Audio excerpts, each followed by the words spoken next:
Alright guys, so here we are with the 1991 Wild Strawberry DECH Hatch.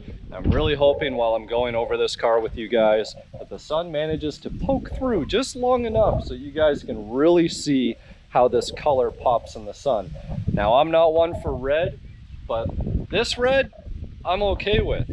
And in fact, Eric Hansen, the late founder of DECH Motorsport, actually just loved this color. It was one of his favorite colors that was ever available on the Foxbody.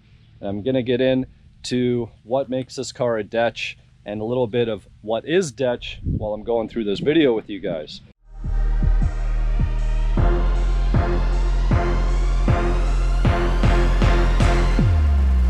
First things first, how did I find the car? The car got posted, and I don't even remember how many years ago. 2020 was a write-off because of COVID. Gonna say probably somewhere around 2018, somewhere around there, maybe 2017. Local forum up in Toronto, Canada, called GTAMC, now called Stang Stop. A guy posted the car up in the classifieds for sale, and he lived way north in Ontario. And I mean, when I say way north, I mean like 14 plus hours north of Toronto. So to make matters worse, I was still living in Dubai. So I'm overseas, I see the car online, he sends me a bunch of pictures, we're going back and forth. Honestly, he thought I was full of shit when I told him that I was in Dubai and interested in the car. He thought that I was like some Nigerian scam. You know how those ones go. So, managed to speak to him on the phone. He sent me even more pictures that I asked for, and we made a deal for it. And the deal was that I would come in the summer, because I believe it was early spring, like February or something like that, or late winter. And I said, you know, I'll be visiting Canada for the summer. I'll come up north and I'm going to drive this car home. So we made the deal. I came to Canada for the summer. A good friend of mine, Mr. Notorious, you can check him out. I'll put his details down in the bottom here. We managed to catch a ride to Thunder Bay, Ontario with my dad. Actually, he was going even further north and happened to be going that way. So we got a free one-way ride to go pick up this car. Now the funny thing is the car was actually sitting on ponies, and me being me, I had found these Bourbettes before I had even officially bought the car, knowing I wanted them on the car, sent them off to get refinished, had brand new tires put on them, and we brought these wheels and tires with us when we go pick up the car. So needless to say, had to be cruising in style on our journey back that we were going to plan out over 3 days. So we get up to the car. Guy's super nice. He had, I think, an old Chevelle or something like that as well up there. But here's the thing. I wasn't 100% happy with the car initially. And the one thing about Wild Strawberry, and I cannot explain it, this paint color must be the best color to photograph, hands down, because the car was 75% original paint. I think this rear quarter had been touched up at one point, and the front bumper cover, there was a few panels, I forget. But anyways, there was lots of scratches, there was tons of little dings. So when I got to see the car in person, I was like, ooh, wait a second. And I think we had agreed on somewhere around, I want to say it was like $9,500 was the original agreed purchase price. So I'm looking at the car, mind you, rewind back. Number one, hatchback. Number two, Foxbody prices hadn't completely skyrocketed yet. So what the car had going for it, DECH car, we'll get to that in a minute. All the original body panels, all the VIN stickers are visible, legible. You know, you can match all the numbers. And it had no rust. So it had those things going, but now I'm into, I'm gonna have to respray it. I really didn't want to have to respray it. But we negotiated a little bit more. Needless to say, we made a deal, and I ended up driving it home. So the guy was nice enough to work with me. He had got it for a good price. And the story of the car belonged to a gentleman for a number of years who would have been the original owner. He sent the car to DECH back in the day and got what would have been the street package. And the street package was intended for good handling on the street and good looks, not so much, you know, the road course and full-blown racing packages. So DECH, again, are the initials of the late founder of DECH, so Derek Errol Churchill Hansen. And he was like the Canadian Saline, if you will, highly focused into suspension, into brakes, into aerodynamics. So much so, he has a background in fluid dynamics, and he actually had his body kits and spoilers, wings, all wind tunnel tested at the University of Toronto. So it was function as well as form with the DECH cars. So what this specific DECH here has, it's not a numbered car. It was brought to DECH after it was purchased. It's got the springs, it's got the G-load brace underneath, connecting the bottom side of your K-member. It has the rear disc brake conversion, still in 4-lug, but rear disc brakes. So proportioning valve up in the passenger side fender well of the car. And it is sporting the DECH body kit, ground effects, lip kit, whatever you want to call it, front, sides, and rear. And it has the DECH AFD2, version 2 of the stackable wing here for the LXs. The AFD1 is kind of, sort of like a GT style wing, but it required taking the factory LX wing off, filling all the holes underneath, repainting the whole hatch. So this was a different design that Derek had come up with later on in time.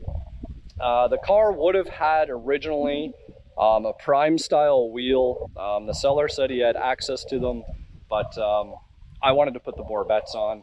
So that is the theme that I went with there. And so that original owner who owned the car had the car for a number of years. I know he actually did take the car out on the track. He had a 5-point harness, remnants of it actually, where it was bolted in underneath the rear seat, and they had just kind of cut some of those belts out. Unfortunately, he had passed away, and the wife ended up with the estate, and she sold the car to a gentleman in Thunder Bay. He had the car for a little bit.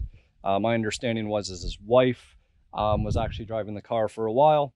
Then they sold the car to the guy that I got it off of. So the guy that I got it off of didn't have the car very long, nor did, I guess, the middleman who had it, who got it from the widow. So that's how I came about getting this car. So we were up north, way up north. We got like a Airbnb for the night, you know, got the car and planned a 3-day camping trip on our way home, which was all throughout scenic Northern Ontario, camping along Lake Superior and a bunch of other areas. It was just awesome. The nice thing was the paint wasn't mint, so didn't have to worry so much about stone chips or any of those things, but we were still looking good while we were camping and driving from way up north of Ontario all the way back down near Toronto Way. Hatchback, super convenient for camping because we had all our gear in the back and we had no issues there. Car ran flawlessly, and everything, and I mean everything, works on this car.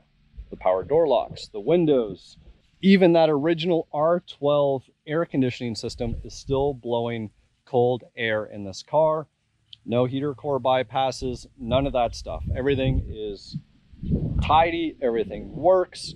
The only thing that I would have to say, the car has quite a bit of flex. Going back to the suspension, DECH also used Coney shocks that were rebounded specifically to DECH's requirements, and this car had reds in it. If you got the stage 2 or the greater performance packages, it would have been Coney yellows. Those are kind of the mods that the car has. Car, like I said, has seen the road courses. It is not subframe connected. If you guys have seen some of my other videos, Derek actually didn't believe in using subframe connectors.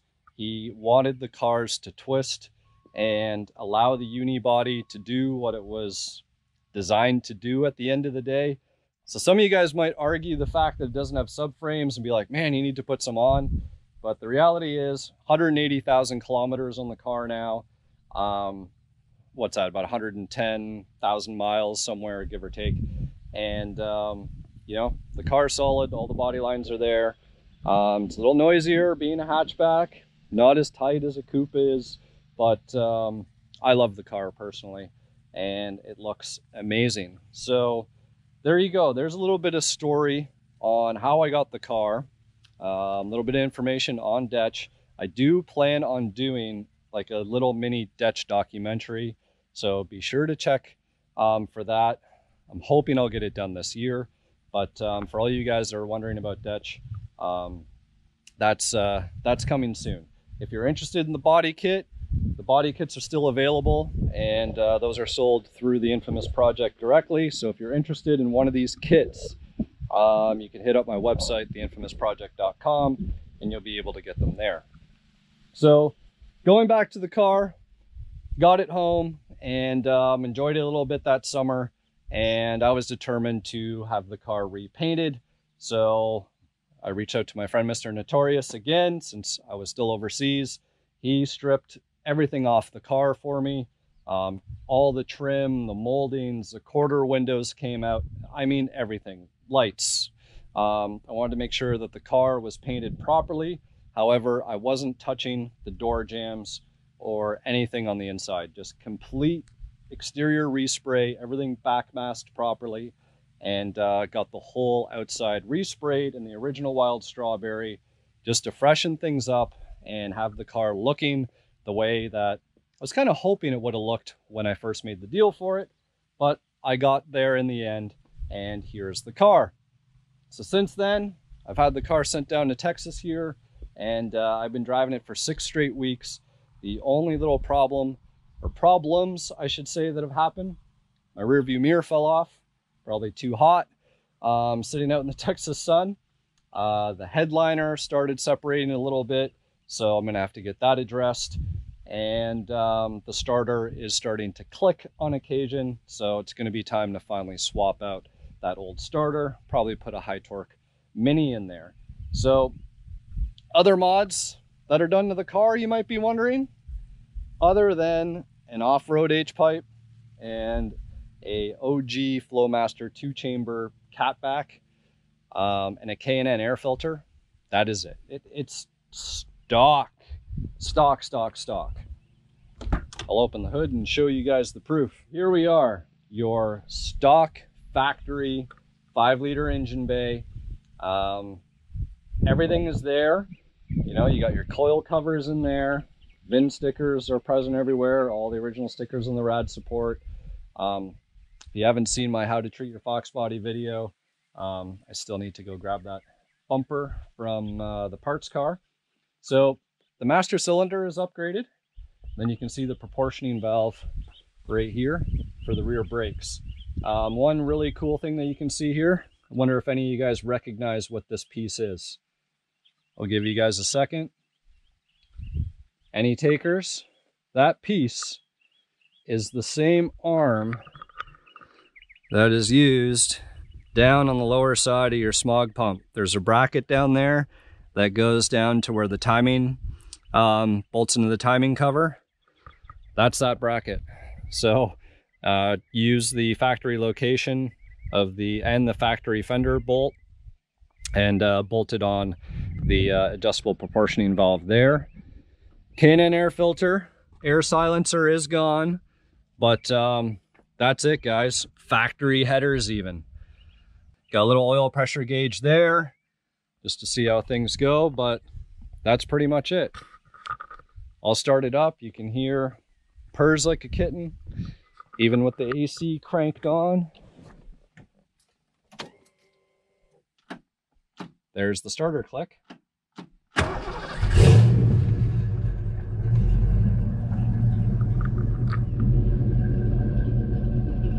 It's got like that raw OG 2-chamber Flowmaster sound. I'll give a little rev for you guys.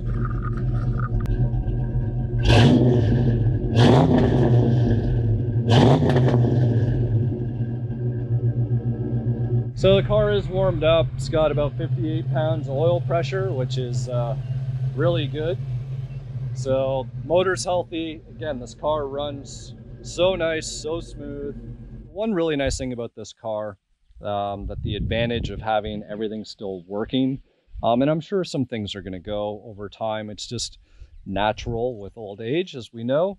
But is the fact that the car has been driven and driven consistently, so it's kept things from, sitting around too long, potentially locking up. The door lock solenoids can stop working. Gas gauges, sending units can start to fail. Having the AC system constantly in use keeps the O-rings in check, and I'm still amazed that that R12 is still going in there. So in the back here, nothing fancy. Got old school MTX12, little amp. There's my emergency windshield wiper just in case it starts to rain and the Rain X isn't doing a good enough job. I did add the mesh halo headrests while I was down here on this trip. And I guess, yeah, one other thing about the interior that is super cool, if you haven't noticed already. Number one, you're probably going to notice before. So getting back to the interior here, one thing that you might have noticed, the seats aren't period correct for 91. Normally they'd have bolsters here. It did come with those seats originally. The driver's seat was worn out a little bit, and these are actually the original tweeds that came out of my silver DECH coupe. And I put these tweeds in here since that car ended up with the Recaros. Now, moving on to a couple other cool little tweaks that have been done. You'll notice the DECH Nylotron shift knob here, and these are actually available through my site as well. And I can't say I'm a huge fan of the look, but in terms of comfort and shifting, they're amazing. It's so easy to shift. It's actually very comfortable to hold, and overall it's a very, very nice shifter knob. You can see that the DECH logo is etched into the side there, and it's a pretty cool look. I've also added my infamous project plaque. This is the strawberry number 20 build, and finally we have endorsement from the man himself, Derek Hansen, who signed this dash at the De Silva Sick Kids Car Show back in 2019. So I was very thankful that I caught him. And yeah, he signed this dash, and he also signed the DECH number 5. So very glad that that he managed to see the car, sign the car, all of those good things before he passed. And again, another plaque that I have here is my custom plaques that I've started doing. So yeah, 2018-07 is when I put the car back together after paint, which means I was pretty close with my guess of getting the car in 2017. All right, guys, so there you have it. Kind of a long-winded story. For those of you that have stuck around to the end, obviously you had some good interest in the 1991 Strawberry Hatch. It is one of my favorite cars to drive. It's not a perfect car, but I don't have to worry about rust. I got all of the luxuries and I guess options that would have been available back in 91, plus the fact, I got a streaming Bluetooth head unit, a little bit of upgraded sound, but other than that, it's pretty much a stock Foxbody Mustang at the end of the day. So I can't say I'm winning too many races with this guy, but it is a super, super fun car to drive. The only things really left that I would like to do to it is I need to get some exhaust tips put on here that will kind of bring out that rear bumper a little bit more. There were some like cheap China style bolt-on exhaust tips that were on it, and they weren't 100% straight. So those ended up coming off because the one side was rattling against the bumper. So other than that though, I have a antenna delete plate. I keep forgetting it back up in Canada, so I'm gonna have to get that put on. But other than that, I'm just gonna keep enjoying this car, and hopefully you guys enjoyed this video. I don't think the sun really came out at any point, but if you check out my Instagram, you you will see how this car shines in the sunlight. It is truly an amazing color. So the wind's changing now, getting a little bit more windy. Clouds are definitely rolling in here, so I'm going to get this car parked back inside, and we'll see you guys next time on the Infamous Project.